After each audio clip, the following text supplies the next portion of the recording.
Praise the lord. प्रभु यीशु मसीह में आप सबको नमस्कार। आज के सुंदर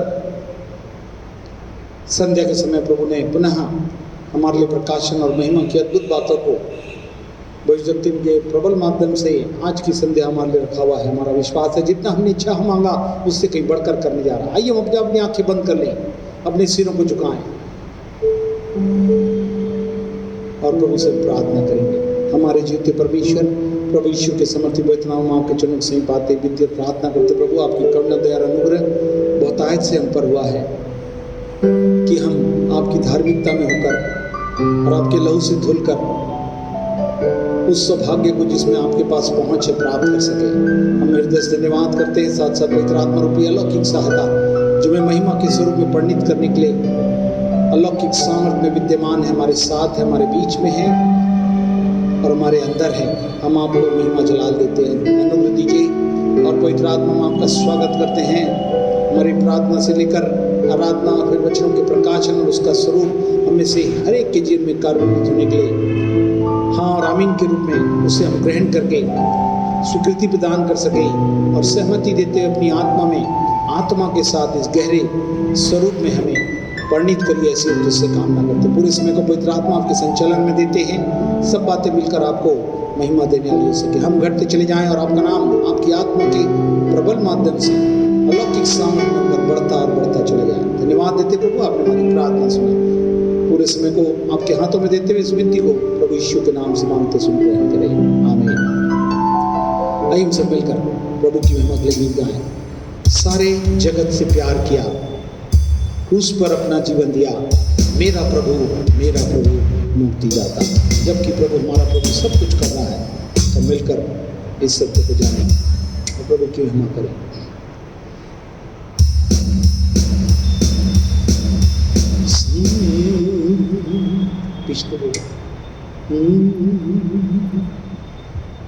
थैंक यू जीसस। आइए, प्रभु का प्यार अलौकिक है जो हमें से हर एक के लिए आज बह रहा है। दुनिया में बहुत सी चीज बह रही है, मगर अलौकिक प्यार जो जीवनों को परिवर्तित कर दे वो भी बह रहा है। आइए हम इस गीत के साथ अपने आप को तैयार करें कि प्रभु की अद्भुत वाणी को सुनने के लिए तैयार हो सके।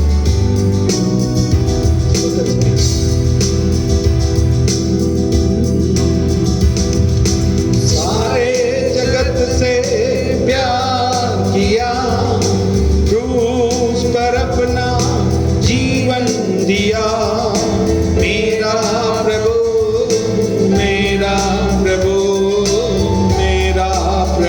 मुक्तिदाता। सारे जगत से प्यार किया, क्रूस पर अपना जीवन दिया, मेरा प्रभु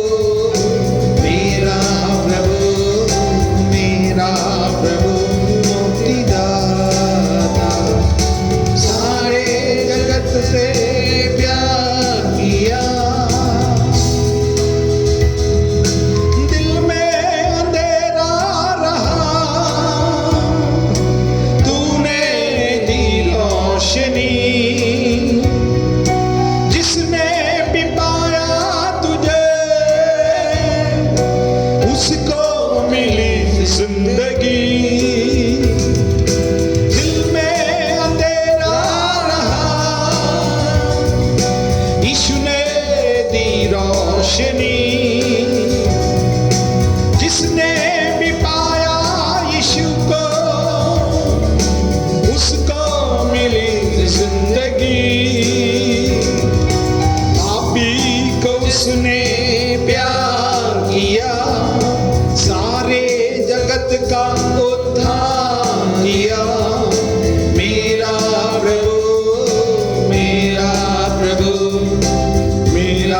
प्रभु मुक्तिदाता। सारे जगत से प्यार किया, धन्य है परमेश्वर, तेरा वचन धन्य है,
यीशु आने वाला है।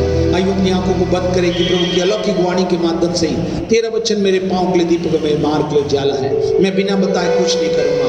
आइए जब वाणी सुनना चाहते हैं हम और इसके साथ प्रार्थना करेंगे और जाएंगे आज के वचन के प्रकाशन में। वही शक्ति जब परमेश्वर के वचन को लेकर आती है, अद्भुत रीति से हम हाँ और आमीन के रूप में उसे ग्रहण करने वाले सके, जो हमारे जीवन को परिवर्तित करके अद्भुत महिमा का कारण बनाए। आइए हम उनके साथ प्रार्थना करेंगे। आइए हम प्रार्थना करें। धन्यवाद देते हैं प्रभु जी इस दिन के लिए। प्रभु जी आपके भवन में परमेश्वर पिता उपस्थित हुए, प्रभु उसके लिए बहुत बहुत धन्यवाद देते हैं प्रभु। हम परमेश्वर पिता आपके इस वक्त वचन को सुनने के लिए बैठे। परमेश्वर पिता हमारे मनों को तैयार कीजिए कि प्रभु हम आपके वचनों को प्रभु जी हम रिसीव करने वाले हो सके। प्रभु जी हम प्रार्थना करते हैं प्रभु जी, जो भी प्रोफेसी होगी, जो भी वचन बोला जाएगा परमेश्वर पिता हमारे मन को परमेश्वर पिता आपकी ओर होने पर ऐसे प्रार्थना करते हैं। सारा दुजल आपको दे तो इस छोटी सी विनती प्रभु यीशु मसीह के नाम से मांगते हैं, आमीन।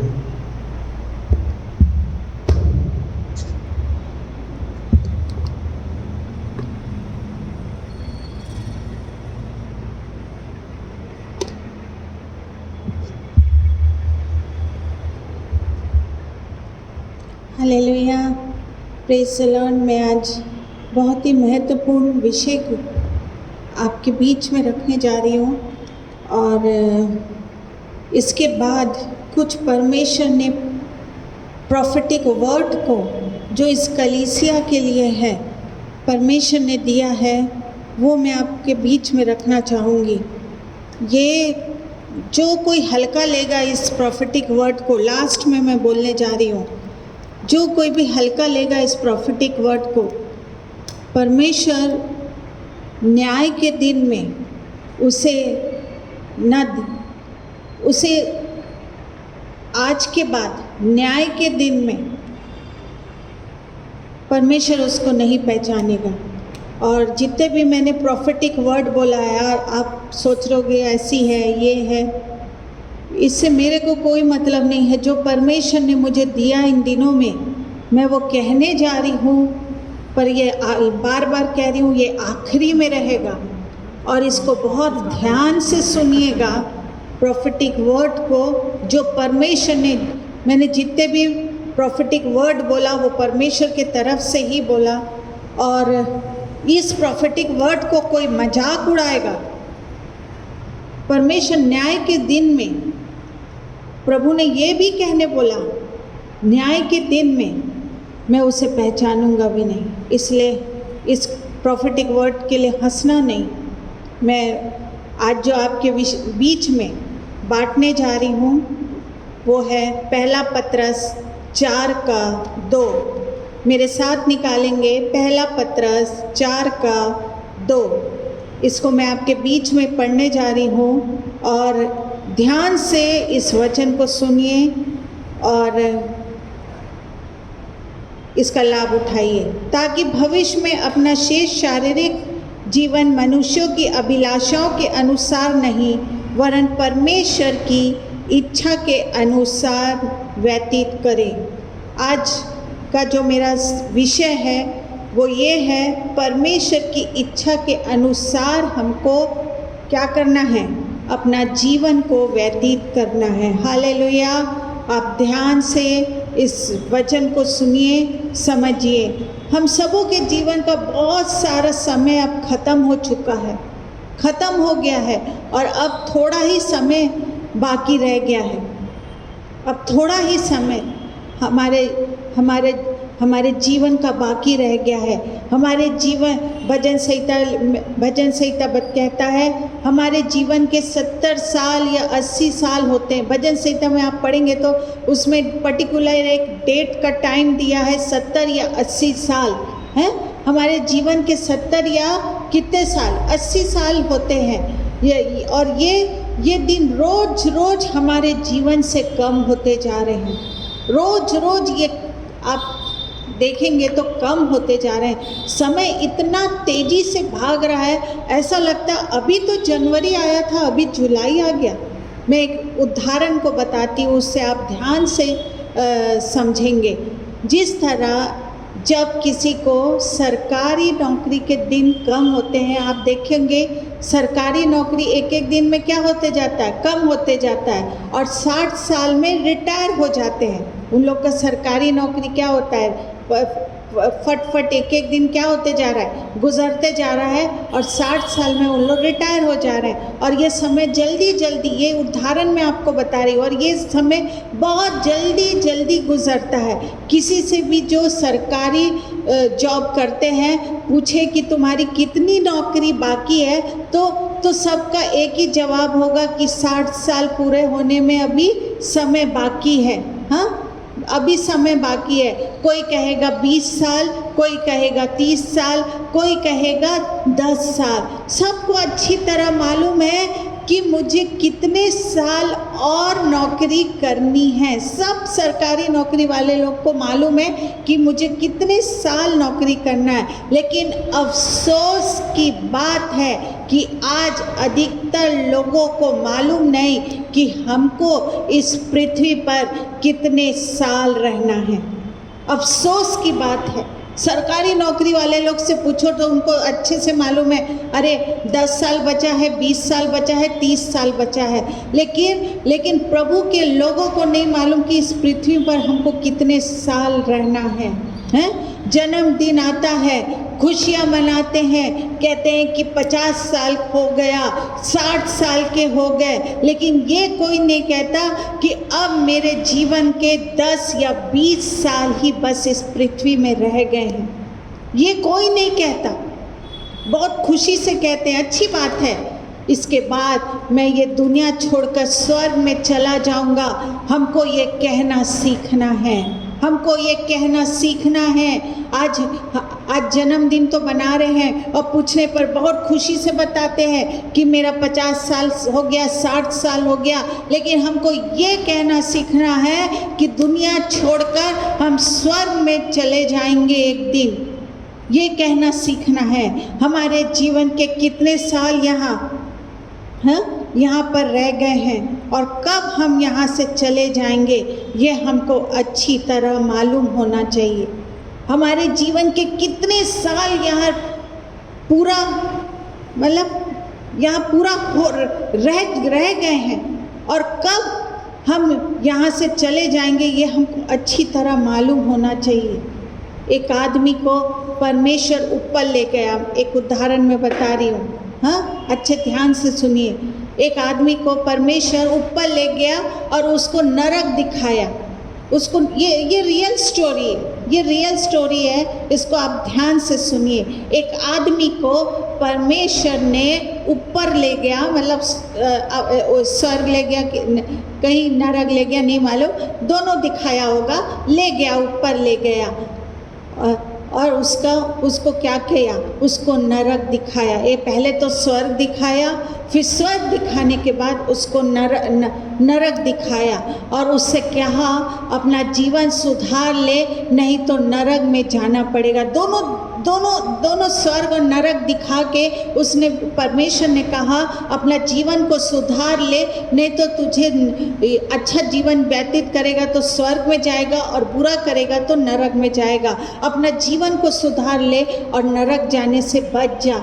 उसने परमेश्वर से कहा, मैं दुनिया में बहुत व्यस्त हूँ, मेरे पास समय नहीं है, फिर भी मैं सुधरने की कोशिश करूँगा। ये वादा करके परमेश्वर के पास से वो आता है। इसलिए जब मेरी पर एक बात वो कहता है, जब मेरी मौत का समय निकट आए तो मेहरबानी से मुझे एक पत्र लिख देना, तो मैं बिल्कुल ठीक हो जाऊँगा, सारे पाप छोड़ दूँगा और आराम से स्वर्ग में आ जाऊँगा। ये परमेश्वर से वो वादा करता है, वो वादा लेता है कि जिस दिन मेरा मरने का जब समय निकट आएगा ना, तो मुझे एक पत्र जरूर लिख देना, हाँ, तो मैं अपने सारे पाप को छोड़ दूंगा और क्या करूंगा, अच्छा बन जाऊंगा, हालेलुया, और मैं स्वर्ग में आ जाऊंगा।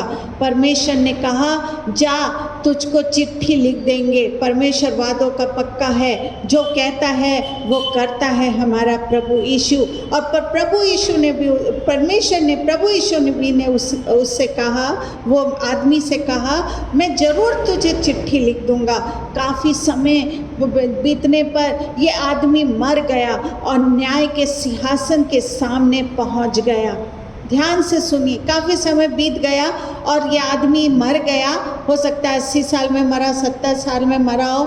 ये मर गया और मरने के बाद न्याय के सिंहासन के सामने पहुंच गया और इसके कामों के अनुसार इसको नरक मिला। नरक मिला, ध्यान से सुनिए, इसके कामों के अनुसार इसको नरक मिला। तब ये आदमी कहने लगा, परमेश्वर तू तो बहुत वादों का पक्का है, मैंने तो कहा था कि आप एक खत मेरे मरने से पहले लिख देना। आपने तो आपसे मैंने वादा लेकर आया था कि मरने से पहले मुझे खत जरूर लिखना। हाँ, ये कहता है फिर मैं सारे पाप छोड़कर तैयार हो जाऊंगा, ये हमारा डील हुआ था, पर आपने मुझे कोई पत्र नहीं लिखा। आप झूठ बोल रहे हैं, आपने वादा को नहीं निभाया। तब परमेश्वर ने उसके स्वर्गदूत से, हाँ, जो आदमी का स्वर्गदूत था, उसके स्वर्गदूत से पूछा कि तुमने उसे पत्र लिखा या नहीं है। परमेश्वर ने पूछा, वो बाजू में ही खड़ा था उसका स्वर्गदूत, और परमेश्वर ने उससे पूछा, क्या तुमने इसको पत्र लिखा कि नहीं लिखा। तब स्वर्गदूत ने कहा कि हमने इसको 4 खत लिखे। बाप रे, ध्यान से सुनिए, 4 खत लिखे, पर इन्होंने एक भी पत्र पर ध्यान नहीं दिया। हाँ, एक भी पत्र पर क्या नहीं किया, ध्यान नहीं दिया। तब ये भाई कहने लगा कि हे परमेश्वर, मुझे एक भी पत्र नहीं मिला, मुझे तो एक भी पत्र नहीं मिला। हाँ, ये ऐसा कह रहा है, परमेश्वर को कह रहा है, मुझे तो एक भी पत्र। फिर परमेश्वर ने उसके स्वर्गदूत से पूछा कि तुमने कब इसको पत्र लिखा, कब लिखा, तुम बताते जाओ। हाँ, परमेश्वर पूछ रहा है उस स्वर्गदूत से, कब तुमने पत्र लिखा। उसने कहा, फर्स्ट पत्र, पहला पत्र जब ये 55 साल का हुआ तब हमने भेजा। पहला पत्र हमने इसको 55 साल की उम्र में पहला पत्र को भेजा और इसके सारे बाल सफ़ेद कर दिए हैं, इसके सारे बाल सफ़ेद कर दिए, लेकिन इसने इस पर कोई ध्यान नहीं दिया और रंग लगाकर दोबारा काले कर दिया। हाँ, पहला पत्र लिखा, इसको हमने क्या किया, इसका जो बाल है, इसका बाल को हमने सफ़ेद कर दिया कि समझ जाए कि अब तुम्हारा इसका दिन क्या है, नज़दीक है, इसलिए हमने इसके बाल को काला सफ़ेद कर दिया। पर इसने अपने बाल को ही क्या कर दिया, रंग लगा के काला कर दिया। हाँ, सोच लीजिए, आजकल 30 साल में 25 साल में भी रंग सफ़ेद हो रहा है बालों का। स्वर्गदूत आप लोग को ये सब देते जा रहा है। हाँ, ये पहला पत्र, वो बोला, अरे ये पहला पत्र परमेश्वर, स्वर्गदूत ने कहा मैंने इसको भेजा। हालेलुया, ध्यान से सुनिए। इसने क्या कर दिया, बाल सफ़ेद, इसको इंस्टीट्यूशन करने के लिए इसको सफ़ेद बाल किया, तो इसने अपना बाल को ही काला कर दिया। फिर परमेश्वर ने पूछा, बताओ 55 साल की उम्र में तुम्हारे बाल सफ़ेद। फिर परमेश्वर ने उससे भी पूछते गया, वो आदमी से पूछता गया, बताओ कि तुम्हारे 55 साल में बाल सफ़ेद हुए कि नहीं हुए।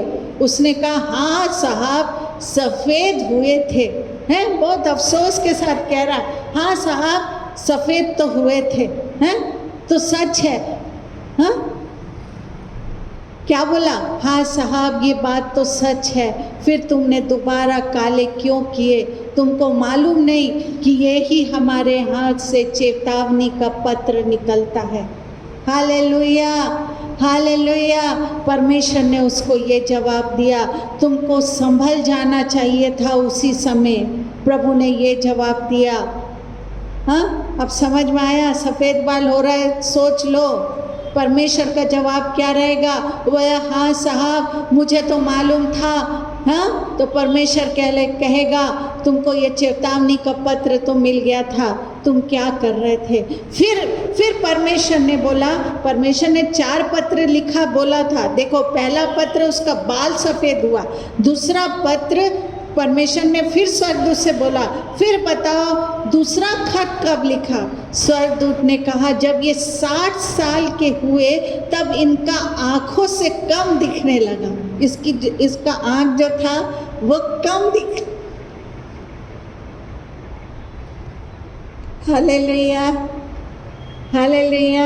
आप समझ रहे हैं, आज 10 साल के बच्चे, मेरे को भी चश्मा लग गया।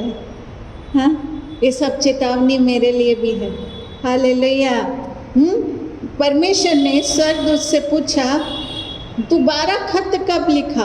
तो ये जब 60 साल का हुआ तब इसकी आंखों से कम दिखने लगा, पर इन्होंने चश्मा लगाकर फिर से अपनी आंखों को ठीक कर लिया और हमारे इस पत्र को पाने पर भी अपना जीवन नहीं बदला। हाँ, इसमें चश्मा लगा लिया। पहले तो पहला पत्र में क्या किया? बाल काले कर लिया। दूसरे में अपने आंखों को ठीक कर लिया है, और क्या कर लिया? चश्मा लगा लिया। परमेश्वर ने उससे पूछा, क्या ये सच है? उसने कहा, जी हाँ, और मैंने चश्मा भी बनवाया था। फिर परमेश्वर ने कहा, चश्मा बनवाया तो कोई बात नहीं, पर तुमको अपना जीवन तो बदल लेना। ठीक है, तू चश्मा बना लिया, पर अपना जीवन तो उस समय बदल लेता कि मेरी अधेड़ उम्र होते जा रही है, मुझे अब दिखना कम हो रहा है, तो अपना जीवन तो बदल लेता है। तुमको ये समझ में नहीं आया कि तुम्हारे मरने का वक्त निकट आ गया है? ये परमेश्वर ने उसको कहा। अच्छा स्वर्गदूत जी, अब बताओ। अब परमेश्वर उसे कहता है, अच्छा स्वर्गदूत जी, अब बताओ तीसरा पत्र तुमने कब लिखा है? स्वर्गदूत ने कहा, जब ये 65 साल के हुए तब इनके दांत गिरने लगे हैं। तब क्या हुआ? तब क्या हुआ? इनके दांत गिरने लगे। परमेश्वर ने पूछा, ऐसा हुआ था?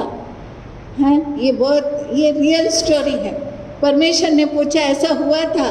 उसने कहा, हाँ परमेश्वर ने पूछा, ऐसा हुआ था? उसने बोला, हाँ प्रभु यीशु।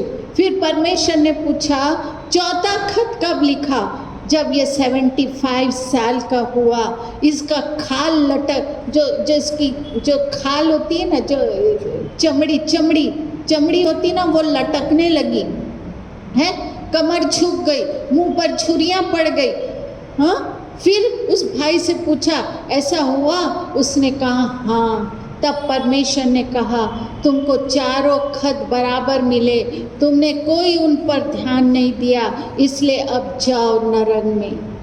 सोच लो, जो झुक गए हैं, हाँ, जिसकी झुर्रियाँ पड़ गई हैं, अब ये 25-30 साल में भी हो जाता है। समय बहुत निकट है। इसको, ये वचन को ध्यान से सुनो। सचमुच ये चारों खत हमको भी परमेश्वर की ओर से मिलते हैं, लेकिन हम इन पर ध्यान नहीं देते, अपने जीवनों को नहीं सुधारते। जब मरने लगते हैं तब रोते हैं, जब मरने लगते हैं तब रोते हैं। सिकंदर अच्छी तरह मालूम होगा, सिकंदर दुनिया लूटा। सिकंदर क्या किया? मरते वक्त कहता है कि मेरे हाथ कफन के बाहर रखना, ताकि संसार क्या करे? जान ले कि महान सिकंदर खाली हाथ आया और खाली हाथ जा रहा है। ये उसका शब्द था सिकंदर का। मरते वक्त सब आत्मिक बन जाते हैं, मरते समय सब आत्मिक बन जाते हैं, लेकिन इससे कोई फायदा नहीं होता है। इसलिए बाइबल कहती है कि ए जवान, अपनी जवानी में अपने बनाने वाले को क्या कर? याद कर। हाँ, ये बाइबल कहती है, ये मेरे शब्द नहीं है, ये बाइबल के वो शब्द है। बाइबल कहती है, जवान, अपनी जवानी में अपने बनाने वाले को क्या कर? हाँ, याद कर। हमारा बहुत समय क्या हो गया है? हमारा बहुत सारा समय दुनियादारी में बर्बाद हो गया है, लेकिन अब जो समय बचा है उसका क्या करना है? उसका इस्तेमाल हम अपनी इच्छा के अनुसार नहीं, जो दूसरे चाहते हैं उनकी इच्छा के अनुसार भी नहीं, पर परमेश्वर की इच्छा के अनुसार करना है। Hallelujah, hallelujah, hallelujah. जो वक्त गुजर गया उसको उसको याद करना आज का समय बर्बाद करना है, हैं? जो वक्त गुजर गया उसको याद करना आज का समय बर्बाद करना है। गुजरा वक्त वापस लौट के नहीं आएगा। बूढ़ा फिर से जवान नहीं होगा, जवान फिर से बच्चा नहीं होगा। जो हो गया सो हो गया। अब जो समय बाकी बचा है उसको संभालो और सोचो कि अब ये बाकी बचा समय हम कैसे खर्च करें, हैं? आने वाले दिनों में हम बहुत सारा समय बचाकर परमेश्वर को देंगे। आप चालू कर दीजिए आज से समय देना। हम समय हमको समय बचाना है। समय को पैसे से ज़्यादा कीमती समझना है। समय को क्या करना है? पैसे से ज़्यादा कीमती, हीरे मोती से ज़्यादा कीमती समय को समझना है। पैसा जाएगा फिर आ जाएगा, समय जाएगा फिर वापस लौट के नहीं आएगा। समय को समझिए। एक उदाहरण मैं आपको दे रही हूँ। एक भाई ने कहा खाना बनाने में 30 मिनट की देरी है, आओ हम क्या करें। ये रियल की बात है। ये एग्जाम्पल बता रही हूँ। जब मैं मीटिंग में गई थी और मीटिंग में जाने के बाद ये भाई ने मेरे साथ ऐसा बात को बोला, अभी खाना बनाने में 30 मिनट है, आओ हम ये 30 मिनट को बर्बाद नहीं करें। उसमें क्या करते हैं? हम प्रार्थना करते हैं। मैं तो दंग रह गई। वो थोड़ा सा भी समय को क्या नहीं करना चाह रहा था, हाँ, बर्बाद नहीं करना चाह रहा था। उसने कहा 30 मिनट बचा है, आओ ये 30 मिनट हम प्रभु को दे दें। बाप रे, मैं तो देख के मैं उससे कुछ सीखी। हाँ, अगर हम 30 मिनट प्रेयर ना करते तो फालतू बातें करते। हाँ, अगर हम प्रार्थना नहीं करते तो क्या करते? बैठ के क्या करते? वो भाई के साथ में क्या करती? फालतू बात करती। आज हम कितना समय रोज फालतू बात करने में बिगाड़ते हैं। फ़ोन पर बहुत से लोग 1-1 घंटा बातें करते हैं लेकिन प्रार्थना नहीं करते। सब लंबी लंबी बातें मोबाइल पर करते हैं। कोई खाना बनाने की बात करता है तो कोई एक दूसरे की बुराइयां करता है। इससे अच्छा तो आप फ़ोन पर क्या कर दो, हैं? उससे अच्छा 1 घंटा उसके लिए क्या कर दो? प्रार्थना कर दो।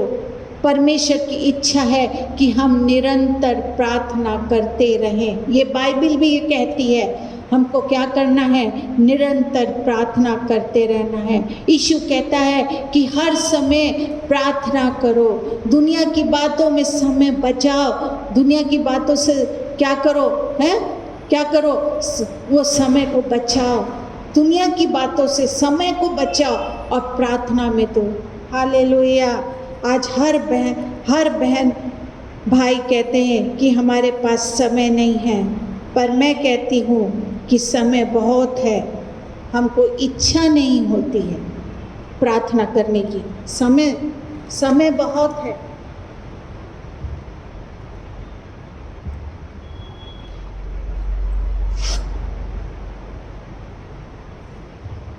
हमारे पास हर भाई बहन क्या कहता है? हमारे पास समय नहीं है, पर मैं कहती हूँ आज हमारे पास समय बहुत है लेकिन इच्छा नहीं है। अगर देश का प्रधानमंत्री किसी के घर आए तो कोई भी ऐसा नहीं कहेगा कि मेरे पास टाइम नहीं है, हैं? अगर अभी प्रधानमंत्री जी नरेंद्र मोदी अगर कह दे कि मैं तुम्हारे घर आना चाहता हूँ तो कोई नहीं कहेगा कि मेरे पास टाइम नहीं है। प्रधानमंत्री फिर कभी आना, लेकिन प्रधानमंत्री को बनाने वाला परमेश्वर कहता है फिर कभी आना, ऐसा कहेंगे क्या? लेकिन प्रधानमंत्री को बनाने वाला परमेश्वर कहता है कि मैं तुमसे बात करना चाहता हूँ। Hallelujah, hallelujah. आज प्रभु आप इच्छा रखेंगे तो परमेश्वर कह रहा है कि मैं तुमसे बात करना चाहता हूँ। पर आज का इंसान कहता है कि मेरे पास समय नहीं है। ये तो बहुत दुख की बात है। कितनी खराब बात है ये, इतना दुख की बात है। जिसने सारा संसार बनाया, सूरज चांद सितारे बनाए, हम सबको बनाया, हम मिट्टी के शरीर में अपने जीवन का श्वास को फूंका, हम जिंदा हैं, ये उसकी दया है, तंदुरुस्त हैं, ये उसकी दया है। लाखों लोग इसी समय क्या कर रहे हैं? बीमार पड़ रहे हैं, अपनी इच्छा से नहीं पर उसकी इच्छा से। लाखों लोग इन दिनों में सोच लीजिए बीमार पड़ रहे हैं उसकी इच्छा से। कोई भी बीमार होना नहीं चाहता, फिर भी सब हॉस्पिटल भरे हैं। इन दिनों में सब हॉस्पिटल भरे हैं। करोड़ों रुपए की दवाई क्या रोज बिकती है। ये सब परमेश्वर का काम है। हालेलुया।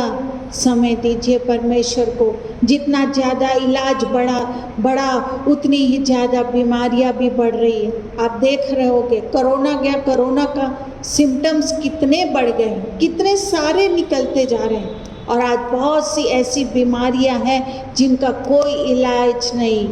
सब डॉक्टर खुद बीमार पड़ते जा रहे हैं, वो खुद बीमार हैं। चंगाई देने वाले परमेश्वर के पास आने के लिए लोगों के पास क्या नहीं है? समय नहीं है। पापों से छुटकारा देने वाले यीशु मसीह के पास आने के लिए क्या किसी के पास समय नहीं है? फालतू बातों में आज हम अपना समय बर्बाद कर रहे हैं। फालतू बात में हैं, पर जो चंगा करने वाला परमेश्वर है उसके पास आने, पापों से छुटकारा देने वाला परमेश्वर के पास आने के लिए हमारे पास समय नहीं है। फालतू समय हम फ़ोन में बर्बाद कर रहे हैं। एक लेखक लिखता है, ध्यान से सुनिए, कि हर इंसान रोज 4 घंटे बर्बाद करता है। एक लेखक लिखता है कि हर इंसान रोज 4 घंटे अपना समय बर्बाद करता है। संसार में सबको रोज 4 घंटे बचते हैं। 4 घंटे संसार में रोज सबका, हर मनुष्य का बचता है। वो कहता है कि 8 घंटे आप नौकरी करें, हैं, देखिए 8 घंटे आप नौकरी करते हैं, 8 घंटे आप सो जाओ, आप सोते हैं, 4 घंटे आप घर का काम करते हैं और 4 घंटे रोज आपके बच जाते हैं। रोज बच जाते हैं। आप कैलकुलेट करके देखिएगा। ये समय हमको परमेश्वर को देना सीखना चाहिए। ये समय जो 4 घंटे का समय है, इसको हमको परमेश्वर को देना है। हालेलुया। 8 घंटे नौकरी, 8 घंटे क्या सोना, 4 घंटा क्या घर का काम, और जो 4 घंटा बचा है उसमें फ़ोन में फालतू बात, इसकी चुगली उसकी चुगली और मत करो, बस करो। परमेश्वर को समय दो। एक उदाहरण मैं आपको बताती हूँ। एक भाई की शादी नहीं हुई, हाँ, ये भी रियल की कहानी है। एक भाई की शादी नहीं हुई थी। उस समय वो सरकारी नौकरी करता था, हाँ, और सारा तनख्वाह अपने ऊपर खर्च करता था। सारा तनख्वाह, सरकारी नौकरी करता था और पूरा तनख्वाह अपने ऊपर खर्च करता था। और इसके बाद उसकी शादी हुई, हाँ, शादी हुई और खर्चा क्या हो गया? बढ़ गया। तनख्वाह तो नहीं बढ़ा पर खर्चा बढ़ गया। अभी इसी पैसे में हस्बैंड वाइफ दोनों को चलाना है। अब यही पहले वो अकेले खर्चा करता था, अब इसमें 2 खर्चा वाले आ गए। अब हस्बैंड वाइफ को चलाना है। पैसा, तनख्वाह तो नहीं बढ़ा, लेकिन इसमें इसी में दोनों को बढ़ाना है, हाँ, दोनों को, हस्बैंड वाइफ दोनों को क्या करना है? चलाना है। इसलिए हस्बैंड को खर्चा कम करना पड़ेगा। पहले सारा पैसा अपने में क्या करता था? खर्च करता था। अब पैसे में 2 हिस्सेदार हो गए हैं। फिर एक बच्चा हो गया। अब उसी पैसे में 3 जन क्या हो गए? 3 जन हो गए। फिर और एक बच्चा। इसी तरह आमदनी तो बढ़ी नहीं, पर खर्चा क्या हो गया? बढ़ गया। हाँ, ध्यान से सुनिए। हाँ, आमदनी नहीं, उतनी की उतनी रही, लेकिन खर्चा क्या हो गया? बढ़ गया। उसके खाने वाले कितने हो गए? 4 लोग हो गए। हालेलुया। इसी तरह हमारा समय तो नहीं बढ़ता, पर उस समय को लेने वाले क्या हो जाते हैं? हैं, बढ़ते जाते हैं। हैं, इसका तनख्वाह उतना का उतना ही रहा, लोग खाने वाले 4 हो गया। हमारा समय 24 घंटा का 24 घंटा ही रहता है, लेकिन इसको बांटने वाले बहुत हो गए। कैसे बांटने वाले हो गए? 24 घंटा ही रहता है। टीवी देखने वाले बढ़ गए हैं, समय टीवी को समय देना पड़ा। फैशन हमारा बढ़ गया है, उसको समय देना पड़ा। समय तो सबको 24 घंटे ही मिलेगा, किसी को 30 घंटे नहीं मिलेगा। कोई टीवी में खर्चा कर दिया, कोई फैशन में खर्चा कर दिया, कोई फ़ोन की चुगली में खर्चा कर दिया, कोई कुछ कर दिया। समय 24 घंटा ही मिलेगा। हाँ, आमदनी उतनी ही रहेगी, चलाना 4 लोग को है। समय 24 घंटा है, 24 घंटा में 4 घंटा आपको निकाल के परमेश्वर को देना है। जब हमारा नया जन्म नहीं हुआ था, तब हमारा सारा समय क्या था? हैं? सारा समय क्या था? संसार के लिए था। पर नया जन्म होने के बाद हमको विश्वास की आंखों से स्वर्ग का राज्य भी दिखने लगा।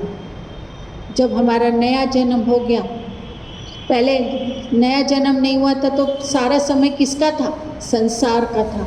लेकिन जब नया जन्म हुआ तो हम विश्वास की आंखों से अब हम किसको देखना है? स्वर्ग के राज्य को देखना है। हालेलुया। पृथ्वी का राज्य तो पहले से ही दिखने लगा, अब इसके लिए भी समय देना है। हाँ, हालेलुया। समय तो 24 घंटे ही रह रहा है, 24 ही घंटे रहेगा। पर अब बीच में परमेश्वर, यीशु, स्वर्गदूत, यीशु का लहू और बहुत सी आत्मिक चीज़ों का आ गया है। Hallelujah, hallelujah. समय तो उतना ही है, लेकिन इसमें क्या क्या आ गया है? पृथ्वी का राज्य तो पहले से ही दिखने लगा। हाँ, वो तो देखे ही हैं। अब इसके लिए भी समय देना है। समय तो 24 घंटे ही रहा, पर अब बीच में कौन कौन आ गया है? परमेश्वर, यीशु, स्वर्गदूत, यीशु का लहू, ये बहुत सी आत्मिक चीज़ें आ गई है अब हमारे जीवन में। इसके लिए 4 घंटा निकालना है, इसको भी समय देना है। इसलिए बाइबल कहती है कि जितना समय हमने पहले संसार में बर्बाद किया वो बहुत हो गया। हम लोग आत्मिक लोग हैं, अब बहुत हो गया। इसलिए हमारा मन आत्मिक बातों में लगा रहना चाहिए। पूरे समय किस में लगा रहना चाहिए? आत्मिक बातों में लगा रहना चाहिए। शरीर तो बहुत जल्दी ख़त्म हो जाएगा, बहुत जल्दी ख़त्म हो जाएगा। कोई भी कभी भी मर जाएगा। कोई भी अभी देख रहे होगा, कोई भी कभी भी मर जा रहा है, बीमार हो जाता है। इस शरीर का कोई भरोसा अब नहीं रह गया है। कब धोखा दे दे, कब धोखा दे दे ये शरीर। इसलिए शरीर पर से ध्यान हटाकर आत्मा पर हमको ध्यान लगाना है। Hallelujah, hallelujah. ये शरीर बहुत जल्दी मिट्टी में मिल जाएगा, कीड़े इसे खा जाएंगे। हम सब कीड़ों का खुराक हैं, हम सब कीड़ों, आज कीड़ों को मारते हैं ना पकड़ पकड़ के, यही कीड़ों का हम खुराक हैं। हाँ, 6 फीट गड्ढे में क्या हो जाएंगे? हम चले जाएंगे। और इस शरीर में आत्मा निकलने के बाद इसको 6 फीट आज शरीर को 6 फीट गड्ढे में फेंक देंगे और आत्मा निकलने के बाद क्या हो जाएगा? हाँ, इसको गड्ढे में फेंक दिया जाएगा। हालेलुया। इसलिए समय को बचाओ और प्रभु के चरणों में आओ। संसार की बात कम करो। ये संसार हमें कुछ नहीं देगा, कुछ नहीं। क्या दिया है आपको ये संसार?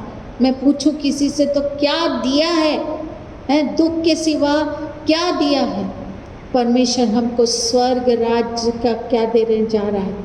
परमेश्वर के पास हम बैठेंगे तो परमेश्वर हमें क्या देगा? स्वर्ग का राज्य देगा। हालेलुया। सचमुच स्वर्ग है और मरने के बाद पवित्र लोग इसमें रहेंगे। कौन लोग रहेंगे? हैं? मरने के बाद कौन लोग रहेंगे? पवित्र लोग इसमें रहेंगे। सचमुच नरक भी है, हैं? पापी मरने के बाद उसमें रहेगा। यीशु, जो पवित्र लोग हैं वो स्वर्ग में रहेंगे और जो पापी हैं वो मरने के बाद कहाँ रहेंगे? नरक में रहेंगे। यीशु का लहू सब पापों से आज हमें शुद्ध करता है।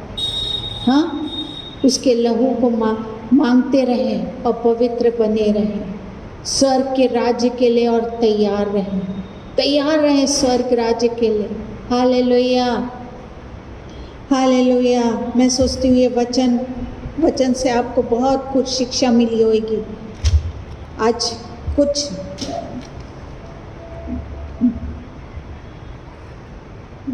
आज परमेश्वर ने जो मुझे प्रॉफिटिक वर्ड, जब मैं इन दिनों में बैठी तो परमेश्वर ने मुझे कुछ प्रॉफिटिक वर्ड को कहने के लिए कहा।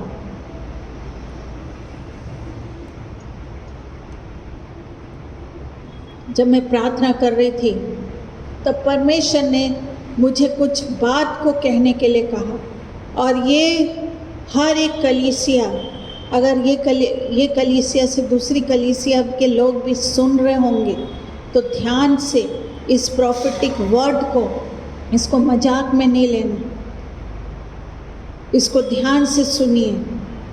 प्रभु मुझे एक बात कहने के लिए कह रहे हैं कि अपने अगुवे का क्या करना, आदर करें।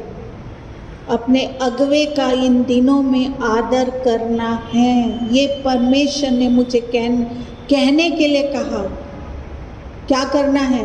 आदर करना है। इन दिनों में जो बचपन से लेकर अभी तक आपको संभालते आए हैं, उनका आदर करें, उनकी सुधि ले।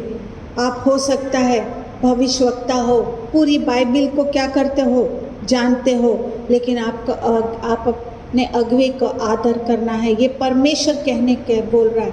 हो सकता है आप भविष्यवक्ता हो, हाँ, हो सकता है, लेकिन परमेश्वर ने मुझे ये कहने के लिए कहा, जो आपका अगुवा है, जो बचपन से लेके अभी तक आपको संभालते आया है, आपको गीत गाना सिखाया, आपको बाइबिल का वचन सिखाया, आपको कैसे स्वर्ग राज्य में प्रवेश करना है वो सिखाया, उसका आदर अगर आप नहीं करेंगे, परमेश्वर न्याय के दिन में आपको प्रभु यीशु नहीं पहचानेगा। कितना भी 4 लेटर आपके पास आ जाए, वो 4 लेटर परमेश्वर फाड़ के फेंक देगा। प्रभु कह रहा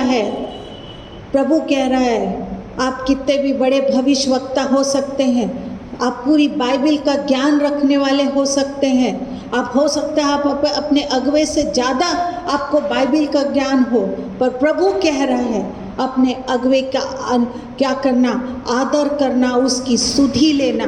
जो आपके बच्चों का ख्याल रखता है, जो आपका ख्याल रखते हैं, जो दिन रात आपके लिए प्रार्थना करते हैं, उसको हंसी मजाक में नहीं लेना। ये परमेश्वर कह रहा है, जो आपकी सब बात की क्या करते हैं, चिंता करते हैं, उसका आदर करे, नहीं तो न्याय के दिन में परमेश्वर आपको नहीं पहचानेगा। ये प्रभु कह रहा है। ये प्रॉफिटिक वर्ड है जो मुझे परमेश्वर ने, और जितने भी प्रॉफिटिक वर्ड मैंने कई लोगों को कई बार बहुत सी बातों को बोलने के लिए मैंने कई बार मैंने बोला ऐसा मत करो, ऐसा करो, पर उन लोग ने वो चीज़ को हंसी में उड़ा दिया। लेकिन अब मैं जोर दे के कह रही हूँ, परमेश्वर ने कहा तू साधारण रीति से बस मत बोलना, तू जोर दे के बोलना। अपने अगुवे को साधारण हल्का मत समझिए। जो आपकी सुधि लिया बचपन से जवानी तक, बुढ़ापे तक, उसका आदर करना, उसके विरुद्ध पर क्या नहीं करना, बोलना नहीं। ये परमेश्वर कह रहा है, उसके विरुद्ध में नहीं बोलना। Hallelujah, hallelujah, hallelujah, hallelujah. अगर आज आप उनसे मेल मिलाव नहीं करे हैं तो आज मेल मिलाव कर लो। ये परमेश्वर की वाणी है, क्योंकि इन दिनों में ऐसे भविष्यवक्ता आ गए हैं जो अपने स्वार्थ के कारण आपके अगुवा के विरुद्ध क्या कर रहे हैं, बोल रहे हैं, भड़का रहे हैं, और जो ये बात को मानेगा वो आशीषित होगा। आज ऐसे भविष्यवक्ता आ गए हैं, ऐसे भविष्यवक्ता आ गए हैं जो अपने स्वार्थ के लिए, चर्च को तोड़ने के लिए, ध्यान से सुनिए, चर्च को तोड़ने के लिए, आपके अगुवे के विरुद्ध में बातें को भड़का रहे हैं, उल्टी सीधी, जो उनको दर्शन भी नहीं हो रहा है, जो उनको दर्शन भी नहीं हो रहा है। ये परमेश्वर की तरफ से दर्शन कभी नहीं आता कि अपने अगुवे को तू क्या कर, हाँ, जा और उससे बात मत कर, उससे ये मत कर, उससे बात ऐसा नहीं कर, वो नहीं कर। ये कभी परमेश्वर नहीं कहता, क्योंकि प्रभु कहता है अपने जो तुम्हें वचन का ज्ञान सिखाते हैं उसका आदर करना। परमेश्वर, ये बाइबल कहती है। फिर ये भविष्यवक्ता और जो बाइबल के ज्ञानी हैं वो कहाँ से बोलने लग गए कि अपने अगुवे का आदर नहीं, हंसी उड़ाना, उनसे मेल मिलाप नहीं करना, उनकी सुधि नहीं लेना। जो तुम्हें आज बचपन से डेडिकेशन देते हुए बुढ़ापे तक आपको संभाले, उनको आप न्याय नहीं बने। इस समय में परमेश्वर ने कहा मैं साधारण रीति से कह देती थी, पर प्रभु कह रहा है इस समय जोर लगा के कहे। ये परमेश्वर की वाणी है। बहुत से भविष्यवक्ता, ऐसे भविष्यवक्ता से हट जाइए। ये झूठे भविष्यवक्ता हैं जो आपके अगुवे के विरुद्ध में बातें कर रही हैं, झूठे हैं। जो आपके अगुवे के साथ मेल मिलाप नहीं करते हैं वो झूठे हैं, वो नरक में दिखेंगे। आप देख लीजिएगा, क्योंकि परमेश्वर का आना बहुत निकट है। वे स्वर्ग राज्य में नहीं दिखेंगे, वे नरक में दिखेंगे। अपने अगुवे के साथ आज मेल मिलाप कर लीजिए, नहीं तो इसका परिणाम हो सकता है पृथ्वी में जो परमेश्वर वादा करता है तो वो तो आप प्रॉस्पेरिटी आप देख लेंगे, लेकिन जिंदगी भर, हाँ, 70-80 साल के बाद एक जगह है, वो है स्वर्ग। यहीं अमर बेल खा के नहीं आए हैं आप। और प्रभु यीशु मसीह का आना बहुत निकट हो गया है, बहुत निकट है। वो हमें बहुत जल्दी बादलों में ले जाएगा। इसलिए आज मेल मिलाप कर लीजिए, आप प्रार्थना करिए। प्रार्थना का विषय है परमेश्वर ने मुझे दिया है, सब मिल के प्रार्थना करें चर्च खुलने के लिए। सब चीज़ खुल गई है, हाँ, सब चीज़ खुल गई है। देखिए शैतान की चालाकी। आज हम प्रार्थना करें, अपने रोज़ दैनिक प्रार्थना में हम चर्च के खुलने के लिए प्रार्थना करें, अपने अगुवाई के लिए प्रार्थना करें, उसकी सुधि लें, उससे मेल मिलाप करें, उससे बातचीत करें। जो उसके विरुद्ध में बोल रहा है उससे सोच लीजिए, फिर आपका हर्ष कैसा होगा। ये परमेश्वर मुझे कहने बोल रहा है। परमेश्वर आज जो बीमार है उसके लिए प्रार्थना करने के लिए कह रहा है, वो चंगे होने जा रहे हैं। परमेश्वर जितने भी बीमार लोग हैं आज यीशु उन्हें तुरंत चंगाई देने जा रहा है। तुरंत यीशु के नाम से वो चंगे हो गए हैं, प्रभु कह रहा है। और बहुत जल्दी पर हम प्रार्थना करें कि ये कोरोना का इफेक्ट यीशु के नाम से इस दुनिया से मिट जाए, मिटे या ना मिटे, लेकिन अब चर्च खुल जाए ताकि हम आत्माओं को बचाएं। और जिसकी जो भी बीमारी है, जहाँ पे भी आप हाथ रखेंगे, जहाँ भी हाथ रखेंगे, परमेश्वर आज आपको चंगाई दे दिया है। ओरी बाला रबा शांदाला रबा शिखुंदराला रबा ओ रखा बाबाला रबा शथाला रबंदाला रबा। प्रभु आपको छू रहे हैं, प्रभु आपको स्पर्श कर रहे हैं, प्रभु आपको छू रहे हैं। चंगाई की सामर्थ आप पर बह रही है। और परमेश्वर एक और बातों को कह रहा है। आज प्रभु एक और बात को, घर में बहुत से लड़ाई झगड़े को परमेश्वर दिखा रहा है। आज लड़ाई झगड़े की आत्मा आपके घर से आज़ाद हो रही है। आज सब कुछ एक दूसरे के लिए प्रेम परमेश्वर देने जा रहा है। जैसे परमेश्वर ने हमसे प्रेम किया, वैसे आप एक दूसरे से, अपने भाई बहनों से प्रेम करेंगे। परमेश्वर मेल मिलाप के बात को परमेश्वर इन दिनों में खोल रहा है हमारे लिए। जो मेल मिलाप कर लिया परमेश्वर उसका आदर करेगा, कह रहा है। स्वर्ग में आदर करेगा, स्वर्ग में सम्मान करेगा, प्रभु कह रहा है। प्रभु हम कोरोना वायरस के लिए प्रार्थना करें, बीमारी के लिए प्रार्थना करें। प्रभु यीशु ये कोरोना वायरस यहीं पे अब थम जाए और चर्च खुलने पाए। लोगों के मन में जो डर है प्रभु तीसरी लहर का, ये तीसरी लहर यीशु के नाम से आने भी ना पाए। प्रभु यीशु, आपने लोगों को चंगाई दे दिया है, हम आपका धन्यवाद देते हैं।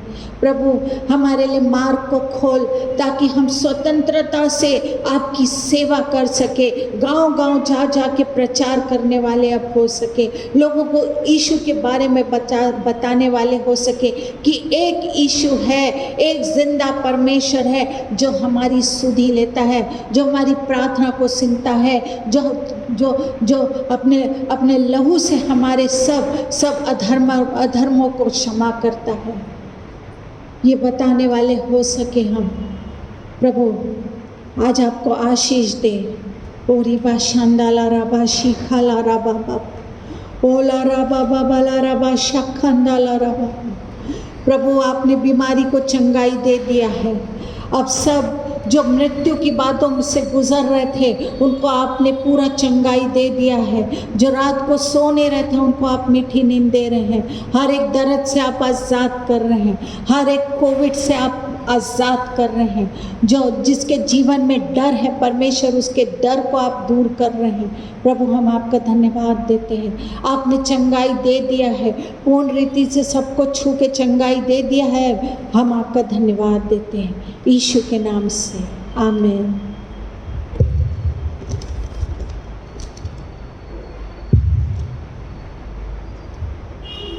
सचमुच में हमने प्रभु की अद्भुत अनमोल वाणी को सुना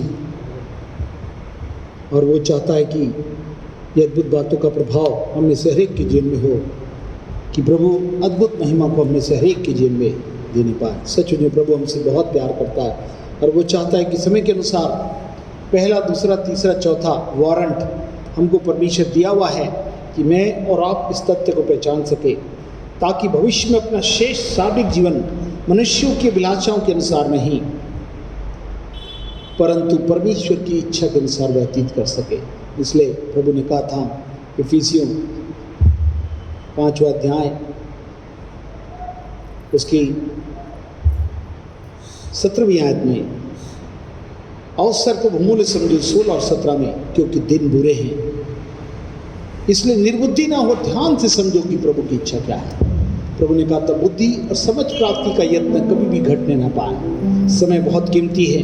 प्रभु कहता है जब प्रभु के आने का समय है तो मेरे को और आपको किस प्रकार से तैयार होने की जरूरत है। जहाँ प्रभु मेरे और आपके जीवन में इन बातों को चाहते हैं कि हम बड़े गंभीर होकर उससे मिलने के लिए तैयार हो जाएं, जहाँ हम प्रभु की अद्भुत बातों को अपने जीवन में बता सकें कि प्रभु आपका आना बहुत निकट है, हम अपने जीवन को तैयार कर सकें। जबकि प्रभु बहुत ही जल्द आने वाले हैं तो हम प्रभु से कहें प्रभु आपकी योजनाओं का भाग हमारे लिए बिल्कुल अद्भुत है और हम चाहते हैं कि वो अद्भुत भाग हम में से हर एक के जीवन में रहता है और हम प्रभु की अद्भुत योजनाओं में हम शामिल हो सकें और हम मिलकर प्रभु में आगे और आगे बढ़ते चले जाएं। जब प्रभु हमारे साथ है और प्रभु ने योजनाओं को रखा है तो हम इन बातों को ध्यान से समझें, क्योंकि प्रभु कहता थोड़े समय बाकी, सेवा भी काफ़ी है। हम रुके नहीं, पीछे मुड़े नहीं, कार्य प्रभु का हमें करना है। हम मिलकर प्रभु के नाम को ऊंचा उठाएं, हम कह दें प्रभु ये बात सच है और हम इन अद्भुत बातों को अपने जीवन में पूरे होते देखना चाहते हैं। तो सच में हम प्रभु से कहें हाँ प्रभु ये बात सच है और हम चाहते हैं कि ये बातें हमारे जीवन में पूर्ण होनी चाहिए। इसलिए प्रभु कहता है कि हमको ध्यान देने की जरूरत है। पहला पत्रस 4 अध्याय की 17वीं आयत में, क्योंकि वह समय आ पहुंचा है कि पहले परमेश्वर के लोगों का न्याय किया जाए, और जबकि न्याय का आरंभ हम ही से होगा तो उनका क्या अंत होगा जो परमेश्वर के शुभ समाचार को नहीं मानते। और यदि धर्मी व्यक्ति कठिनता से उद्धार पाएगा तो भक्तिहीन और पापी का क्या ठिकाना।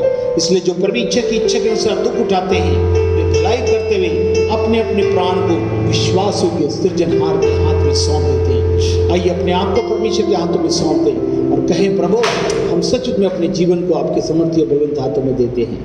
आपकी सिद्ध योजना हम में से हर एक के जीवन में पूर्ण होने पाए। कितने लोग कहेंगे हाँ प्रभु ये बात सच है, जबकि समय आ पहुंचा है और इन समयों में हमें सच में प्रभु प्रार्थना के साथ लौलीन रहने का समय आ गया।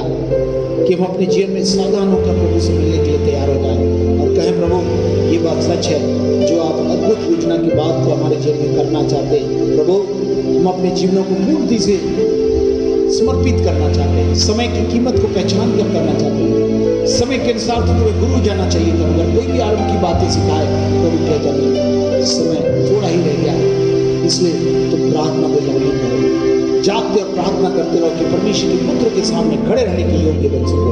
आइए जब थोड़ा समय बाकी और सेवा अभी काफी है तो हमें इस सत्य को पहचान जाए और प्रभु से कहें हाँ प्रभु हम रुकेंगे नहीं, पीछे मुड़ेंगे नहीं, आपके साथ मिलकर आगे बढ़ेंगे। सो आइए मिलकर इस गीत को गाते वक्त अपनी आंखों को बंद रखें और प्रभु से कहिए बात सच है, हम इसको मानकर आगे बढ़ना चाहते हैं।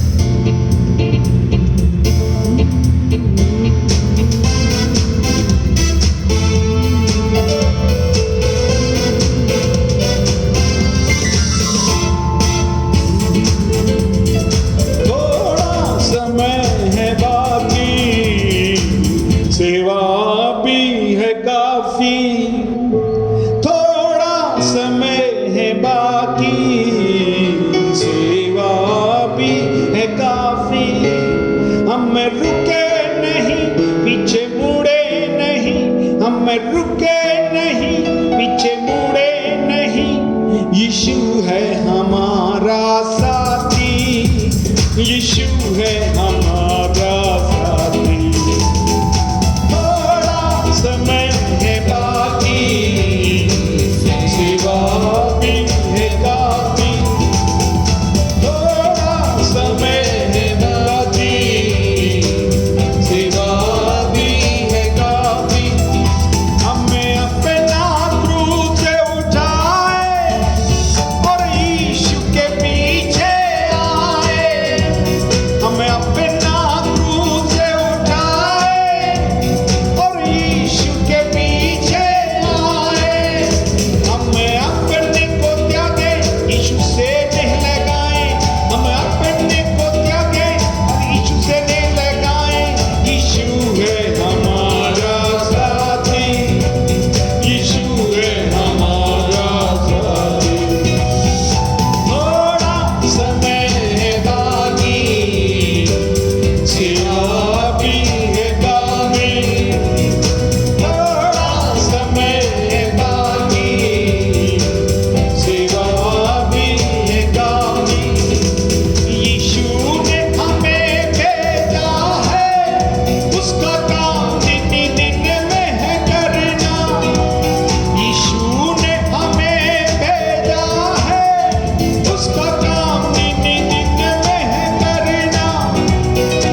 प्रभु कहता है पिता पुत्र पवित्र आत्मा तीनों काम कर रहे हैं। मेरे को और आपको काम करने की जरूरत है।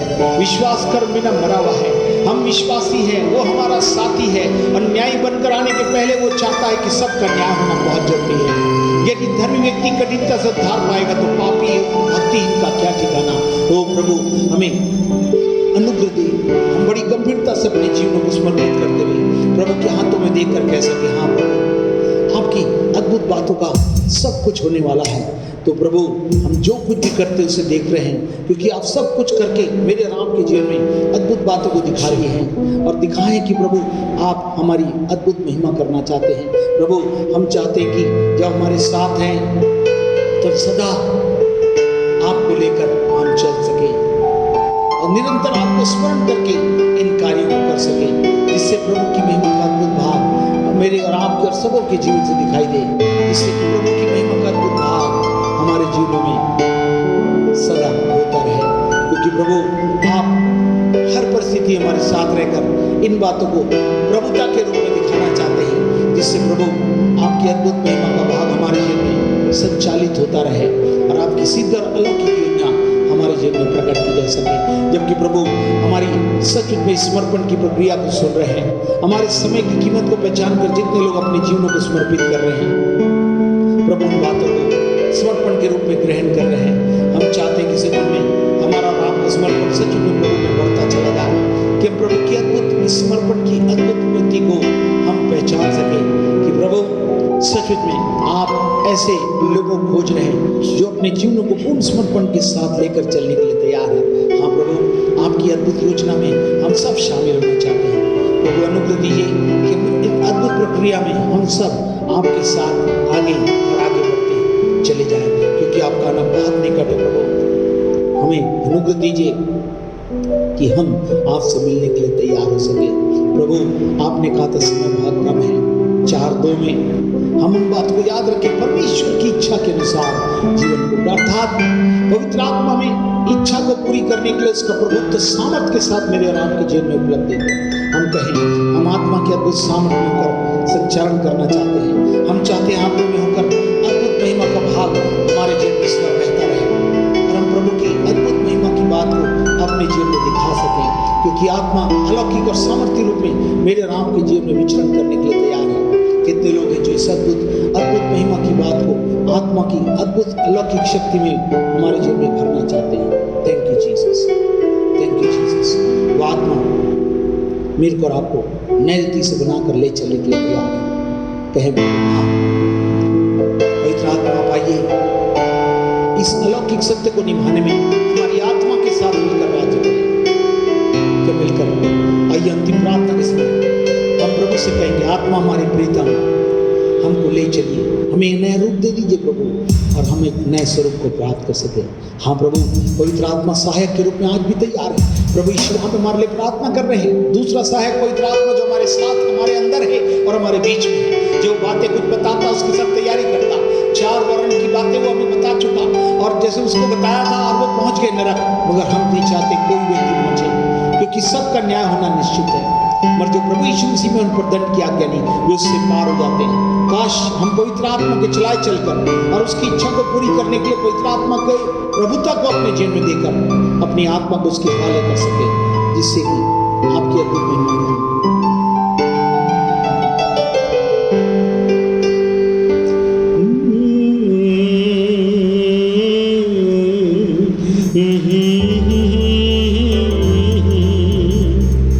आत्मा हमारे प्रियतम अपना ले हमें को लेके चल। आत्मा हमारे प्रियतम अपना ले हमें को लेके चल। अपना ले हमें को अग्नि बना, अपना ले हमें को अग्नि बना, प्रेम से भर कर सुंदर बना, प्रेम से भर कर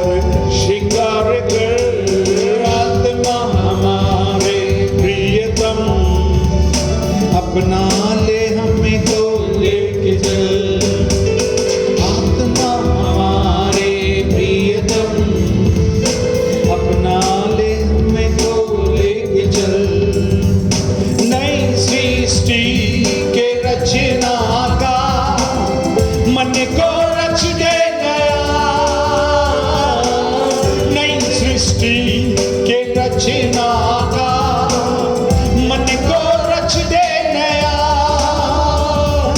राजाधीश के आने का हर पल रहे इंतजार। राजाधीश के आने का हर पल रहे इंतजार।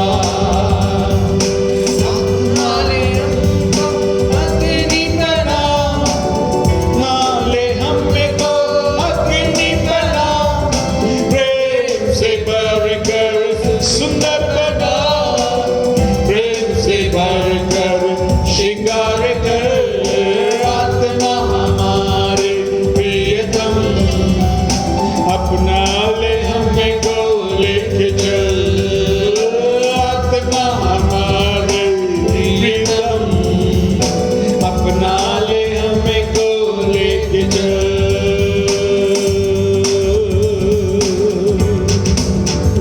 हमें मालूम है प्रभु, ये अंतिम पलों में वारंट के साथ हमें कई बार अपनी पत्रियां भेजे हुए प्रभु, जिस प्रकार से इसने 4 बार नोटिफिकेशन देने के बाद भी अपने जेल में तैयारी नहीं की और वो नरक पहुंच गया।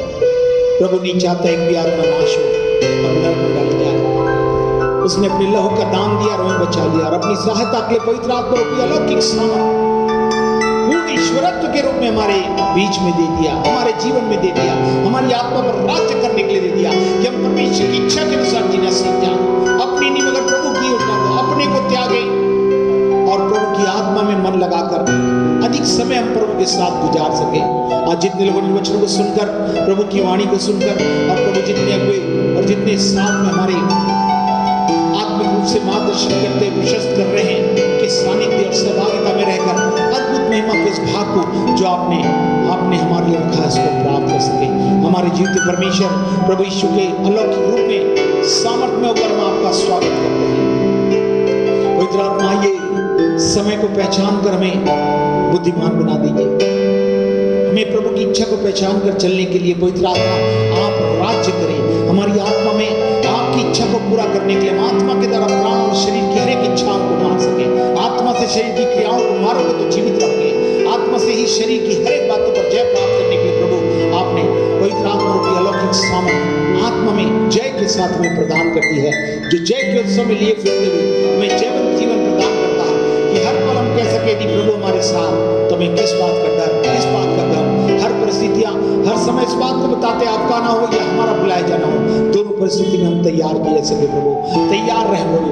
ओ प्रभु अनुग्रह और आपकी आत्मा का समर्थी प्रवाह जो उपलब्ध है प्रभु हमें से हर एक के जीवन में संचालित हो। इस महिमा के युग में प्रभु आप इन अंतिम दिन में अपनी कलीसिया में अद्भुत रीति से एक सहायक के रूप में स्वर्ग में दाहिनी ओर बैठकर हमारे लिए एडवोकेट बनकर प्रार्थना करते, साथ साथ पवित्र आत्मा के रूप में अलौकिक सहायता को हमारे जीवन में प्रशस्त करने के लिए, प्रवाहित करने के लिए, नए रूप में बनाने के लिए, हमारे जीवन को नया कर देने के लिए, दिनहीन देकर रूप बदलकर महिमा के स्वरूप में प्रणीत करने के लिए, नए स्वरूप में प्रतिदिन नए बनते चले जाए। इसलिए प्रभु आप वचनों के द्वारा में प्रकाशित करते हैं, पुनः हमारे जीवनों में सावधानी के साथ एक नए स्वरूप को प्रदान कर रहे हैं। यदि हम हाँ और आमीन के साथ उसे ग्रहण कर ले। आज जितने लोगों ने इस सच्चाई को ग्रहण किया प्रभु अद्भुत से एक नई प्रक्रिया उनके जीवन में जुड़ जाए। वो सहभागी होकर साथ में रहकर अद्भुत महिमा के भाग में कलीसिया अभिषिक्तों के साथ रहकर अद्भुत महिमा के भाग में प्रभु तुझसे आशीष को प्राप्त करने वाले सके। धन्यवाद देते प्रभु आपने अलौकिक वाणी को अभिषेक के माध्यम से भविष्य के माध्यम से हम तक पहुंचाया है। हमें पुनः तैयारी के साथ आपसे मिलने के लिए हो, क्योंकि प्रभु इस्राएल तैयार हो जा मेरे से मिलने के लिए, क्योंकि मेरा आना बहुत ही निकट है। प्रभु धन्यवाद आपकी पुनः तैयारी के साथ हमें जागरूक करने के लिए। ये बार बार आपके वो लेटर से जो हमारे पास दिए जा रहे हैं प्रभु कि वो अपने जीवन में प्रभु आपसे मिलने के लिए तैयार हो जाए। धन्यवाद प्रभु पुनः अपने जीवन को समर्पित करके हमें तैयार करने के लिए प्रभु आपने उत्साहित किया। लेकिन सब प्रकार की सुविधा उपलब्ध करा दें, लेकिन अपनी आत्मा के साथ हमारे बीच में हमारे अंदर और एक नए स्वरूप को आप दे दिए। मैं आपका धन्यवाद। हम घटते चले जाएं और आपका नाम उच्चते हैं। विशेषकर जिन लोगों के लिए प्रार्थना की गई बीमार है उनकी चंगाई के लिए प्रार्थना कर दी गई है। यीशु के नाम से पूर्ण चंगाई के साथ आज की रात्रि से उनका जीवन बदल जाए। वे बड़े चंगे होकर प्रभु की अद्भुत महिमा को बता सके। चंगा जीवन में प्रभु की महिमा को दर्शाने के लिए जो वही है उनके जीवन में यीशु प्रभु बन जाए और उसके द्वारा आपका राज्य उनके जीवन में से चलाए। धन्यवाद प्रभु। हमारे हाथों में देते हुए इस व्यक्ति को यीशु के नाम से मांगते हैं, सुन ग्रहण करें, आमीन। अब हमारे उद्धार करता प्रभु यीशु मसीह का अनुग्रह, रिश्ते का प्रेम मित्र आत्मा इस वक्त हमारे साथ बंधुओं के साथ उपस्थित समर्पित हर एक लोगों के साथ, जिन्हें वचन को सुनकर हल्काई से नहीं बल्कि गंभीरता से लिया और समर्पण किया,